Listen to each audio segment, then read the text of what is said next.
Good morning everyone. मैं doctor सुधा मित्तल। बच्चों, पिछले लेक्चर में अपन ने अध्ययन किया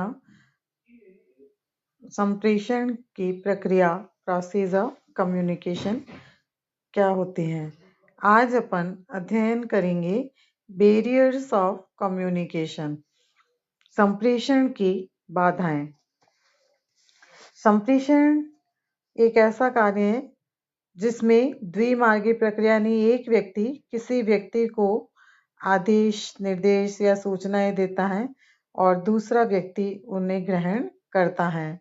लेकिन इस प्रकार के संप्रेषण के मध्य कई बार कई तरह की बाधाएं, समस्याएं आती हैं और उनका सामना दोनों पक्षकारों को या एक पक्षकार को किसी न किसी रूप में करना पड़ सकता है।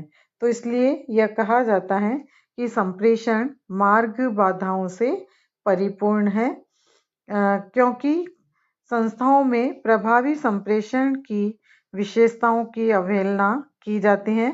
अनेक बार ये बाधाएं प्रेषक एवं प्रेषित के मध्य आर्थिक, सामाजिक, राजनीतिक, धार्मिक एवं मानसिक भिन्नताओं का परिणाम होते हैं। इसी प्रकार स्टीफन पी रॉबिन्स ने संप्रेषण के संबंध में बताया है कि जो संप्रेषण प्रक्रिया में बाधा उत्पन्न करते हैं, जैसे पुरुष एवं स्त्री के मध्य संप्रेषण, राजनीतिक रूप से सही संप्रेषण, आड़ा तिरछा संप्रेषण या इलेक्ट्रॉनिक संप्रेषण। तो इस प्रकार से संप्रेषण के मध्य उन्होंने इस तरह के कुछ कारण बताए जिनसे बाधाएं उत्पन्न हो सकते हैं।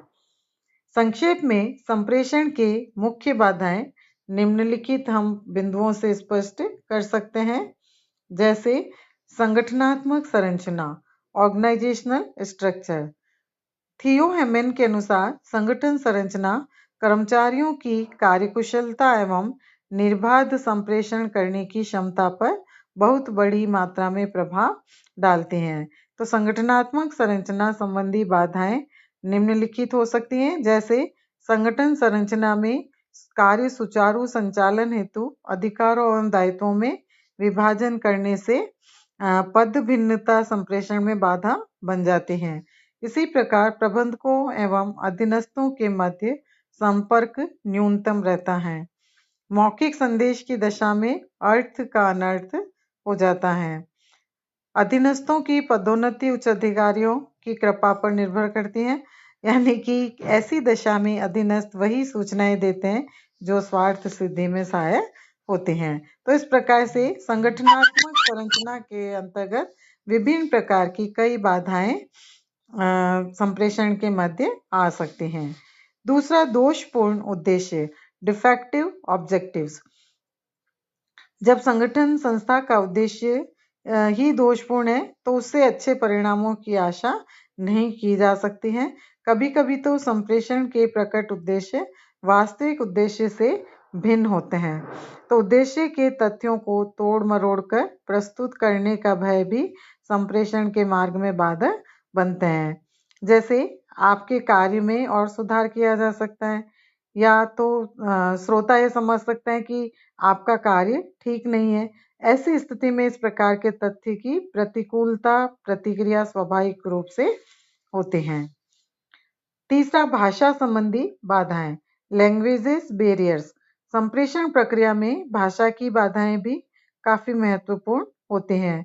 इसका कारण है कि प्रेषक एवं प्रेषित के मस्तिष्क में अर्थ भेद अथवा समझ का अंतराल बना देते हैं और इसके फलस्वरूप संप्रेषण उद्देश्य पीछे हो जाता है। तो भाषा संबंधी बाधाएं, जैसे प्रेषक और प्रेषित की भाषाओं में भिन्नता होने के कारण जो दुभाषी की सहायता यानी दूसरे व्यक्ति की सहायता ली जाती है तो उसमें संप्रेषण में विकृति आ सकते हैं।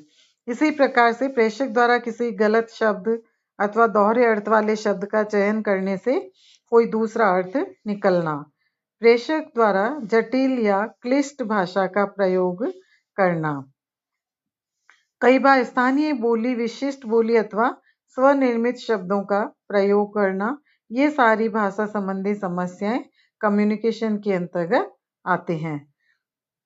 इसी प्रकार से तकनीकी बाधाएं, टेक्निकल बैरियर्स, संप्रेषण की तकनीकी बाधाएं सूचनाओं एवं संकेत चिन्हों के सही प्रयासों से संबंधित होती हैं। इसी प्रकार अभियांत्रिकी दोष, संप्रेषण के गलत माध्यम के चुनाव या प्रयोग, संचालकीय त्रुटियों आदि के फलस्वरूप संप्रेषण में बाधाएं उत्पन्न हो जाती हैं। कुछ वैयक्तिक भिन्नताएं, इंडिविजुअल डिफरेंसेस, व्यक्ति परस्पर शारीरिक, मानसिक, भावात्मक, शैक्षणिक एवं मनोवैज्ञानिक दृष्टि से भिन्नता लिए हुए होते हैं और इसके अलावा आयु, आर्थिक स्तर, क्षेत्रीय असंतुलन, धर्म एवं संवेदना घटक आदि कारणों से भी व्यक्तिगत भिन्नता लिए हुए होते हैं, जो संप्रेषण प्रक्रिया में काफी बाधाएं उत्पन्न करते हैं। श्रवण संबंधी बाधाएं, बैरियर्स रिगार्डिंग लिसनिंग, संप्रेषण की श्रवण संबंधी बाधाओं को जैसे जोसेफ दूहर ने रोचक शब्दों में इस बात को प्रस्तुत किया कि श्रवण संप्रेषण का सर्वाधिक उपेक्षित मार्ग होता है। आधी बात का सुनना अपने इंजन को निष्क्रिय गति चालक स्थिति में दौड़ाने के समान है। तो आप गैसोलीन का उपयोग तो करते हैं किंतु कहीं भी आगे नहीं बढ़ पाते हैं। अतः यदि टेलीफोन या अन्य साधन के एक सिरे पर वार्तालाप करने वाले की बात यदि दूसरी ओर सुनाई नहीं पड़े तो संप्रेषण पूर्णतः निरर्थक हो जाता है। इसी प्रकार से भौगोलिक परिस्थितियां, ज्योग्राफिकल सिचुएशन, भौगोलिक परिस्थितियां भी संप्रेषण में बाधक बनती हैं। जैसे प्रेषक एवं प्रेषिती का एक दूसरे से बहुत दूरी पर बैठे होना, संगठन एवं संस्था की अनेक इकाइयां एवं शाखाएं होना, एक ही बात को बार बार दोहराना, गोपनीय संदेश को भेजना और कई बार संप्रेषण साधनों के सही रूप से परिचालित न होना। तो ये इस प्रकार की ज्योग्राफिकल बैरियर्स संप्रेषण के मध्य आते हैं। नेक्स्ट, मनोवैज्ञानिक बाधाएं, साइकोलॉजिकल बैरियर्स, अनेक बार उच्च अधिकारियों और अधीनस्थों कर्मचारियों के मध्य कुछ बातों को लेकर कटुता उत्पन्न हो जाती है और ऐसे में सुनाना मना कर दिया जाता है। लेकिन जो नियोक्ता या प्रबंधक है वे भी कठोर रुख अपनाकर हठधर्मिता धारण कर लेते हैं और कर्मचारी वर्ग की बात पर ध्यान देने से इनकार भी कर देते हैं। इन सब कारणों के फलस्वरूप एक दूसरे के विचारों को समझने में मनोवैज्ञानिक बाधाएं उत्पन्न होती हैं। प्रबंधकीय बाधाएं, मैनेजरियल बैरियर्स, प्रबंध व्यवस्था के प्रारूप, प्रणालियों, स्थिति एवं शैली के अकुशल एवं अक्षम होने के कारण भी संप्रेषण के मार्ग में अनेक बाधाएं आती हैं। जैसे कभी कभी प्रबंधक आलस, गोपनीय, जानबूझकर या सबको पता है आदि के कारणों से सूचनाओं का प्रसारण नहीं करते। निर्देशन के अभाव के कारण भी प्रेषिती द्वारा संदेश को सहर्ष स्वीकार नहीं कर पाना, एक मार्गीय संप्रेषण व्यवस्था के कारण भी संप्रेषण व्यवस्थाओं की प्रभावशीलता में वृद्धि बाधक है। इसी प्रकार से दुर्बल पर्यवेक्षण एवं नेतृत्व, वीक सुपरविजन एंड लीडरशिप, यदि संगठन में दुर्बल पर्यवेक्षण एवं नेतृत्व हो तो संप्रेषण मार्ग में अनेक बाधाएं आती हैं। जैसे यदि संस्था के पर्यवेक्षक स्वयं ही सुरक्षा अथवा अन्य उद्देश्यों की दृष्टि से बनाए गए नियमों का निरंतर उल्लंघन करते रहते हैं, धूम्रपान वर्जित क्षेत्र में निरंतर धूम्रपान करना, तो ऐसी स्थिति में वे अपने अच्छे अधीनस्थों को कितने भी अच्छे ढंग से सुरक्षा नियमों को समझाने में सफल नहीं हो पाते हैं। बौद्धिक स्थिति संबंधी बाधाएं, बैरियर्स रिलेटिंग मेंटल स्टेट, संदेश के प्रेषक एवं प्रेषिती पक्षकारों की बौद्धिक स्थिति एवं स्तर भी संप्रेषण में बाधा उत्पन्न कर सकते हैं। इसी प्रकार मानवीय संबंधों का अभाव, लेक ऑफ ह्यूमन रिलेशंस, प्रबंध के क्षेत्र में प्राय प्रबंधकों एवं कर्मचारियों में जब कटुता संबंधों का दौर चलता है तो प्राय दोनों पक्षकार एक दूसरे की बात को सुनने के लिए तैयार नहीं होते हैं। ऐसी दशा में एक मेज से दूसरे मेज तक संदेश के पहुंचने में 1 सप्ताह से लेकर महीनों तक लग जाते हैं और यही नहीं, भेजे गए संदेश पर कोई न कोई टिप्पणी लगाकर उसे पुनः वापस कर दिया जाता है। तो यहाँ तक कि परिपूर्ण संदेशों का भी उल्टा ही अर्थ लगाया जाता है। तो इस प्रकार के बैरियर्स इसके अंतर्गत आ जाते हैं।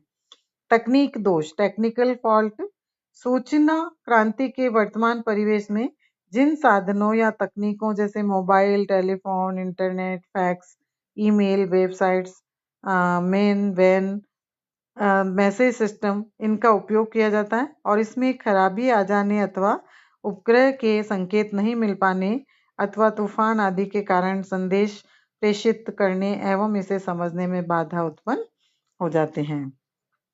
और सूचनाओं का अतिभार, इंफॉर्मेशन ओवरलोड, यह देखा गया है कि प्रबंधक इस मान्यता पर काम करते हैं कि अधिक संप्रेषण ही बेहतर संप्रेषण है, लेकिन ऐसी मान्यता से वे सूचनाओं के भार में दब जाते हैं और इसका दुष्प्रभाव यह होता है कि सूचनाओं के विश्लेषण में देरी होती है, गलतियों की संभावनाएं अधिक होती हैं और वे सभी पर समुचित ध्यान भी नहीं दे पाते हैं और इसका परिणाम यह होता है कि उनमें समझ पैदा नहीं हो पाते हैं। तो इस प्रकार से ये विभिन्न प्रकार की बाधाएं हैं जो संप्रेषण के अंतर्गत उत्पन्न हो सकते हैं।